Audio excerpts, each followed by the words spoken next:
In today's show, Bitcoin price reclaims $42,000 as infrastructure bill vote and monthly close looms for Bitcoin. In today's show, I'll be breaking down the latest technical analysis from crypto analyst Rec Capital, as well as the latest updates from Plan B and the stock to flow model. And as pointed out here, I share Satoshi's 12 Bitcoin disciples. In today's show, I'll be revealing why I specifically chose them and see if you can guess which one turned Judas. Also, Nayib Bukele, the president of El Salvador, released this video which shows the first steps of Bitcoin officially being secured by the power of volcanoes. Also in today's show, breaking news, Square, Twitter, and Substack, serving a combined 350 million monthly active users, have opted to offer Bitcoin and Lightning optimized API solutions. Also in today's show, crypto trader Mikhail van de Poppe plots Ethereum's path to $20,000 and predicts rallies for Chainlink as well as 4 other altcoins. I'll be breaking this down for you. Also in today's show, MicroStrategy's Saylor says China's crypto ban is largely irrelevant for Bitcoin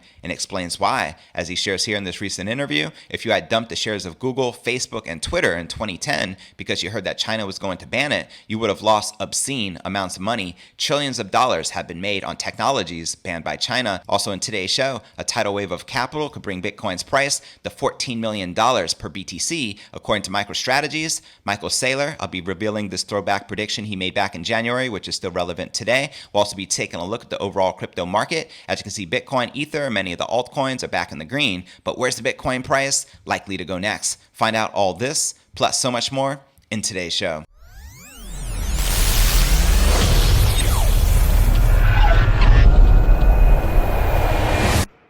Here at Crypto News Alerts, I drop a brand new episode every single day. The goal is to get to 50,000 subscribers. If you like earning money in cryptocurrency, be sure to smash that subscribe button and ring that bell to turn on all notifications to receive daily premium crypto news alerts every single day, just like this. Now let's talk about some crypto IRAs. Today's show is brought to you by Capital, the world's largest crypto IRA platform with over $2 billion in transactions. With iTrust, not only can you buy, sell, and trade crypto tax-free, but also precious metals as well, such as physical gold and silver, so you can trade 24/7, and there are no hidden fees, and everything is very transparent. And here you can see the cryptocurrencies you can currently trade, which include Bitcoin, Ethereum, Cardano, Chainlink, Polkadot, as well as other top cryptos. And a reminder, you can also trade physical gold and silver via digital ownership.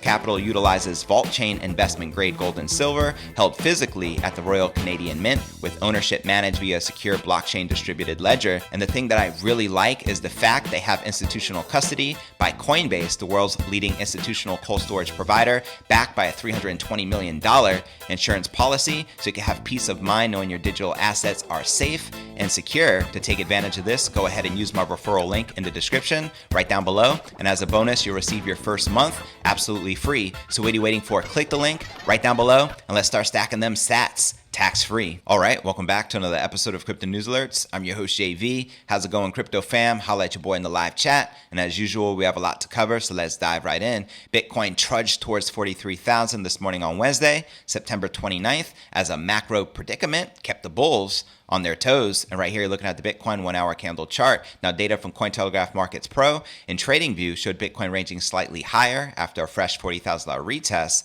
overnight. The pair had shown what could be underlying strength after multiple probes of that $40,000 mark. But on Wednesday, traders were warning more broadly, little had really improved. And checking out the latest from crypto analyst Rec Capital, Bitcoin is enjoying some recovery today, but the macro predicament remains the same. It is still just below the 21-week exponential moving average. Bitcoin needs to manage to reclaim 43,600 this week to build on the bullish momentum Bitcoin generated after wicking into 40,000 last week, as you can see right here in this chart. Now that level would place Bitcoin just over the $43,000 worst case scenario price for its monthly close, something which forecaster Plan B reiterated was still in play this week. Checking out his most recent tweet here. To be clear, worst case / floor model is not, I repeat, not based on stock to flow. It is based on price and on-chain data, like I wrote in the June 20th tweet below, which I'll share with you shortly. So great that August closed above 47,000 and September is now around $43,000, but it says nothing about stock to flow. Stock to flow says $100,000 now, and he's referring to this tweet from back on June 20th where he wrote,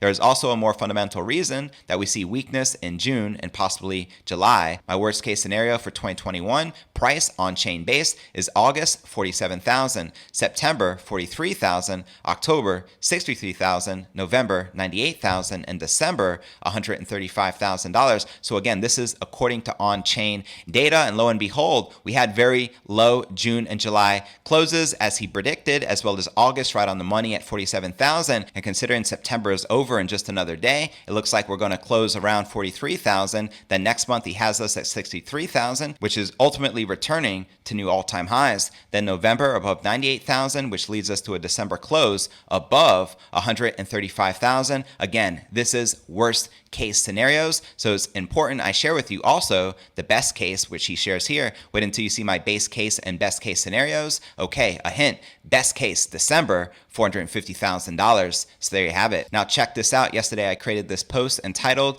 Satoshi's 12 Bitcoin Disciples, which I shared on crypto Twitter, and it got a lot of love with 225 likes. So yeah, these are Satoshi's 12 core Bitcoin disciples, the chosen ones in my opinion. Leading the list is Max Keiser. He's been telling us to buy Bitcoin via the Keiser Report with Stacey Herbert since 2011, and he's the first one to share on TV the power of Bitcoin. So much respect to Max Keiser. Next we have Jack Mallers, the CEO of Strike, which utilizes the Lightning Network to do the impossible, like make Bitcoin a legal tender in El Salvador, and also roll out this Twitter payments integration, which allows free remittances around the world. Then, of course, next up is the Giga Chad Michael Saylor, because MicroStrategy was the first publicly traded company to put Bitcoin on its balance sheet, which created that domino effect. Next up, we have Jack Dorsey, the CEO of Twitter and Square. Then next up, we have the president of El Salvador, the one and only Nayib Bukele, the first sovereign nation to adopt Bitcoin as the legal tender. Then next up is Andreas Antonopoulos. If it wasn't for him, I wouldn't have been introduced to Bitcoin. I watched one of his speeches. It may have been a TED Talk entitled The Internet of Money, and definitely life transforming. Then we have Plan B, the creator of the Bitcoin stock to flow model, which I cover commonly right here on the show, followed by Willy Woo, then Adam Back, the Blockstream CEO,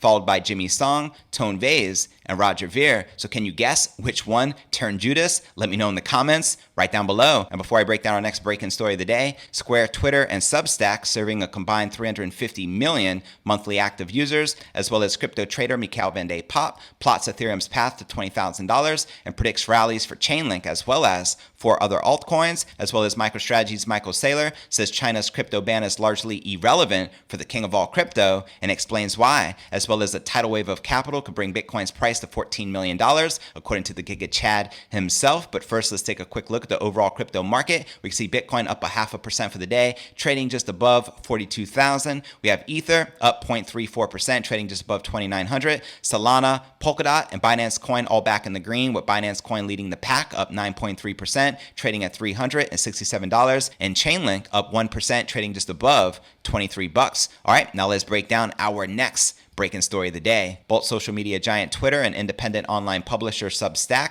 have officially integrated Bitcoin tipping and payment services through third-party partnerships with Strike and OpenNode, respectively. Now, the platforms serving a combined 350 million monthly active users have both opted to offer Bitcoin and Lightning optimized API solutions. Twitter and Substack's Bitcoin integrations were announced and delivered just as El Salvador became the first country to make Bitcoin legal tender. Many merchants in the nation now accept payment for goods and services in Bitcoin because they're required to do so by law, including Walmart and every McDonald's and kiosk in the country. Now, from a game theoretical perspective, that nation has a first mover's advantage. You can say that again. And importantly, after El Salvador made Bitcoin legal tender, the game theoretic prisoner's dilemma of national Bitcoin adoption was initiated in global geopolitics. Famous whistleblower Edward Snowden highlighted that Bitcoin favors those that adopt it early, thereby putting pressure on other nations, which will be penalized for being laggards. And over time, as these companies add Bitcoin to their balance sheets, yield enormous profits denominated in fiat terms, firms and carry out seamless, instantaneous, commissionless cross-border payment solutions with Lightning integrations. It will elicit responses in the form of Bitcoin's products and payment solutions from the world's mega companies such as Apple, Microsoft, Google, Amazon, and Facebook. And it's also worth noting that Bitcoin is fast encroaching on the market cap of all of these companies and eventually will surpass them all combined. Just saying, it's only a matter of time. That's right, let the Bitcoin game theory continue to do what it do. And before I break down our next story of the day, crypto trader Mikhail Van de Poppe plots Ethereum's path to $20,000 and predicts rallies for Chainlink and 4 other altcoins, as well as MicroStrategy's Michael Saylor says Bitcoin's crypto ban is largely irrelevant for Bitcoin and explains why, as well as Michael Saylor's $14 million Bitcoin price prediction. But first, let's take a quick look at the overall crypto market cap, sitting just under 1.9 trillion with 90 billion in volume in the past 24 hours, and the current Bitcoin dominance is 42.4%, with the Ether dominance at 18.3%. And checking out the top gainers within the top 100, we have DYDX up 26%, trading just under 25 bucks. OKB up 15%, trading at $16.47, and Binance Coin up almost 9%, trading at $367.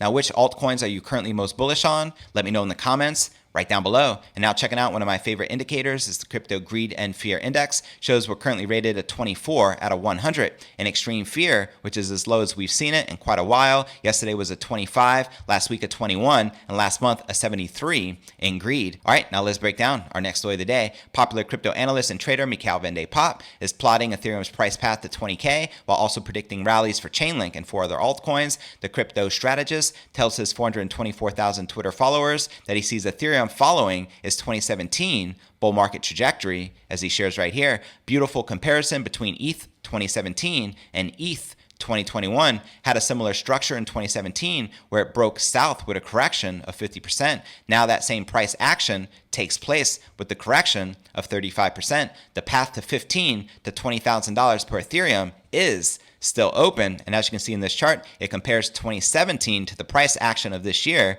in 2021. And you can see the striking similarities. Now, the crypto analyst is also bullish on decentralized Oracle network, Chainlink, better known as the missing link of the blockchain. Van de Poppe sees the link rallying to resistance at 0.0007 BTC, or at $29.42, and representing a 27% move from its current value of 0.00055 BTC, which is $23.11. And quoting him right here, Chainlink, the most undervalued coin in the top 20. I am still bullish on this one and Oracle's. And he shares this chart. Let me know if you're also bullish on Chainlink. Holla at your boy. Now, the next coin on the trader's radar is Elrond, EGLD, a blockchain platform designed to power distributed apps, enterprise use cases, and crypto transactions. According to Van de Poppe, Elrond is poised for a strong rally against Bitcoin to hit his target of 0.008 BTC, worth $336. Quoting him here, this one is always one of the earliest runners. Earlier this year, February, it ran as one of the first coins to. Beautiful support/resistance flip. I think we hold that level on another run to 0.008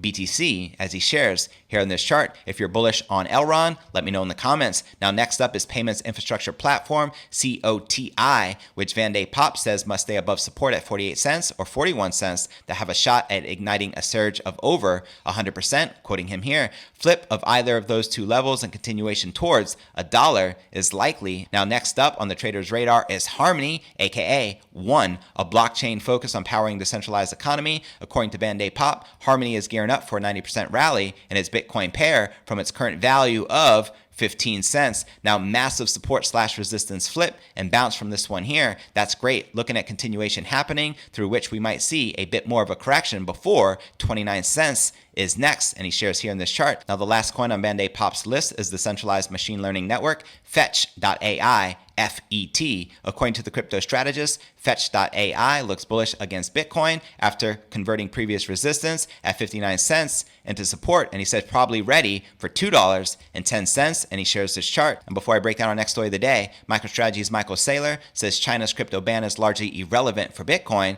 and explains why, as well as I share his $14 million Bitcoin price prediction prediction. But first, I want to remind you to smash that show more button right below this video in the description for a detailed analysis of what's going on in the crypto market. This goes for all 930 plus videos right here on my YouTube channel. All right, now let's break down our next story of the day. Michael Saylor isn't concerned about China's latest wave of Bitcoin and crypto bans. The MicroStrategy chief executive tells Bill Barheit, the CEO of crypto wealth management firm Abra, in a new interview that he was an early shareholder in Google, Facebook, and Twitter. He says he didn't let Chinese regulations bother him back then, and he doesn't plan on to do so now. I think what China does is largely irrelevant here, and of course, it's kind of getting to be laughable because like every quarter for the last 5, 6, 7 years, there's been a China banning thing. And last week, China announced it was banning virtually all activity related to the cryptocurrency industry. And in a document co-signed by numerous state institutions, the Chinese government cited fraud and other illegal activities it associates with crypto as rationale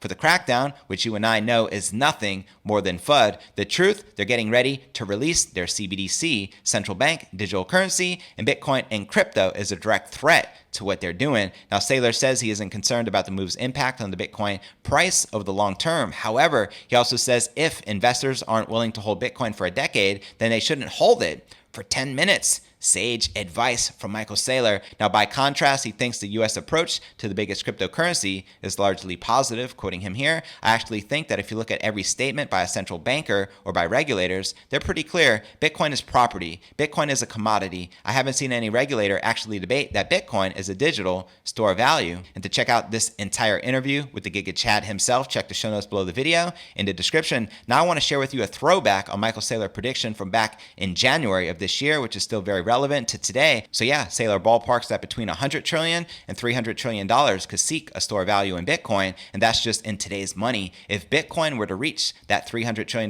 market cap that Saylor outlines, that would bring each Bitcoin to more than $14 million per BTC, and quoting him again here. So ultimately, the amount of monetary energy in the world that's looking for a safe haven store of value has got to be between $100 trillion and $250 trillion.